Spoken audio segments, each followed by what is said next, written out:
कि लोग जिंदा कैसे हैं भगवान के भजन के बिना, भगवान से जुड़े बिना जीवित कैसे रह रहे हैं। विषयों में व्यर्थ जीवन जा रहा है, व्यर्थ का चिंतन, व्यर्थ का खान पान, व्यर्थ की श्वासें, व्यर्थ का जीवन। भगवान का स्मरण नहीं तो मरा जीवन समझो। क्या जीवन जो आप लोग भोगते हैं वो कुत्ता पशु भी भोगते हैं। निद्रा, भय, आहार, मैथुन, इच्छा संपूर्ण सृष्टि में है। हर जीव सोता है, हर जीव खाता है, हर जीव बच्चे पैदा करता है, हर जीव भयभीत है। अगर यही मनुष्य जीवन में चारों बातें केवल रही तो पशु पक्षियों में मनुष्य में अंतर क्या रह गया। इसे दुर्लभ देह कही गई है, दुर्लभो मानुषो देहो। तो इसकी दुर्लभता क्या है? भगवान से जुड़ना, गंदे कार्यों का त्याग करके धर्मपूर्वक विषयों का सेवन करते हुए भगवान को प्राप्त कर लेना। जो मनुष्य शरीर प्राप्त करके अध्यात्म को जागृत नहीं करता, भगवान को प्राप्त नहीं करता, भगवान का भजन नहीं करता, वो जीवित मृतक के समान है।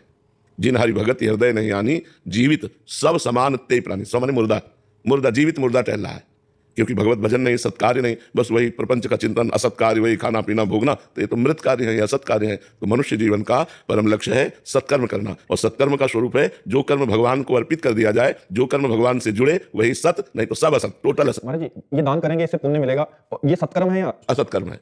हाँ, असत कर्म है, क्योंकि भगवान से नहीं जोड़ा गया ना, तो वो आपको थोड़ा फल और दे देगा। तो मान लो अगर यहाँ आपने बहुत दान किया तो स्वर्ग मिलेगा, तो स्वर्ग सत्य है क्या? आ ब्रह्म स्तंभ पर्यंतम सर्वम मायामयम जगत, तिनके से लेकर ब्रह्मलोक तक मायामय है। वो थोड़ा दिव्य भोग है, लेकिन अच्छा स्वप्न व्यतीत करने के बाद जगह टूटी खाट में पड़े रहे। स्वप्न में देखा आप राजा बन गए, और जब जगह तो टूटी खाट में, तो फायदा क्या हुआ? तो एक स्वप्नवत स्वर्ग गए और फिर जन्म लिया मृत्यु लोक में, तो फायदा क्या हुआ? केवल जो भगवान से जुड़ा हुआ कर्म? हाँ, वही कर्म जो हमने पुण्य किया वही कृष्णार्पणम वस्तु, अब वो भागवतिक हो गया, अब वो सत हो गया। नहीं, बड़े से बड़े पुण्य का कोई महत्व नहीं।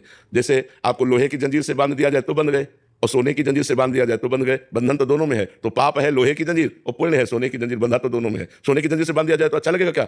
आपको एक खंभे में सोने की जंजीर से खूब जकड़ के बांध दिया जाए तो आपको गर्व रहेगा कि मैं सोने की जंजीर से बनाऊं, यार मुक्त करो मुझे। तो जीव बंधन युक्त है शुभ अशुभ कर्मों से। तो खूब नाम जप करो, भक्तों के चरित्र पढ़ो। सोनीता जी